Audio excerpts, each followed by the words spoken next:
মকর সংক্রান্তির আরেক নাম পৌষ সংক্রান্তি। বাঙালির ঘরে ঘরে শুরু হয়েছে মকর সংক্রান্তির জোরদার প্রস্তুতি।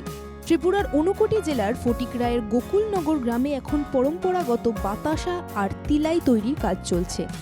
চাহিদা মেটাতে কারিগরদের ব্যস্ততা চরমে। তবে কারিগরের সংখ্যা প্রয়োজনের তুলনায় কম বলে চাহিদার সঙ্গে পাল্লা দিতে পারছে না সরবরাহ। মকর সংক্রান্তি বাঙালিদের গুরুত্বপূর্ণ এক পার্বণ। সংক্রান্তির দিন গ্রাম ও শহরে বের হয় নগর কীর্তন, ঘরে ঘরে আয়োজিত হয় হরির লুট, আর সেই হরির লুটের প্রধান উপকরণ তিলাই এবং বাতাসা। তাই মকর সংক্রান্তিতে বাতাসা ও তিলাইয়ের আলাদা কদর। দুয়ারে কড়া নাড়ছে মকর সংক্রান্তি, ফলে কারখানাগুলিতে দিন রাত লাগাতার কাজ চলছে। ফটিকরায়ের গোকুলনগরের পালবাড়িতে বহু যুগ ধরে পরম্পরা মেনে চলছে মকর সংক্রান্তিতে বাতাসা ও তিল্লাই তৈরির কাজ। কারখানার মালিক রামপদ পাল জানান, আজকাল এই কাজে কেউ আসতে চান না, ফলে কারিগর পাওয়া মুশকিল। তবু মকর সংক্রান্তি উপলক্ষে আজও চলছে বাতাসা ও তিল্লাই তৈরির কাজ। আমরা পৌষ সংক্রান্তি উপলক্ষে আমরা প্রতি বছরও তিলুয়া কাটা হয়। সকালে বাতাসা আর বিকেলে আমরা তিলুয়া কাটি। তখন এটা হলো গোকুলনগর 4 নম্বর ওয়ার্ড।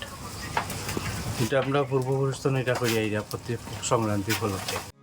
গোকুলনগরে নিজেদের কারখানায় অন্যদের সঙ্গে কাজ করে চলছেন রামপদ পালের মা অঞ্জলি পাল। অঞ্জলি পাল জানান, মকর সংক্রান্তি এলেই বাতাসা ও তিল্লাই তৈরির কাজ চলে। বাড়ির সকলেই ব্যস্ত হয়ে পড়েন এই কাজে। অঞ্জলি পাল জানান, 15 বছর বয়স থেকে এই কাজের সঙ্গে জড়িত তিনি।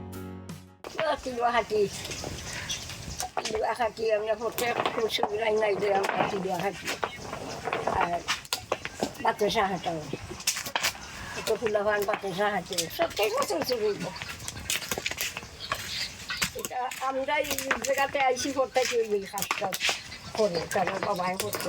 আমি 15 বছর মাটিতে আইছি। গ্রামের এই শিল্পে আগের মতন আর রমরমা নেই, তবে আজও টিকে আছে কোনো রকমে। কারণ মকর সংক্রান্তিতে চাহিদা থাকলেও সারা বছর জুড়ে তেমন চাহিদা থাকে না বাতাস ও তিল্লাইয়ের। ফলে সমস্যার মুখে এই পেশার সঙ্গে জড়িত মানুষরা।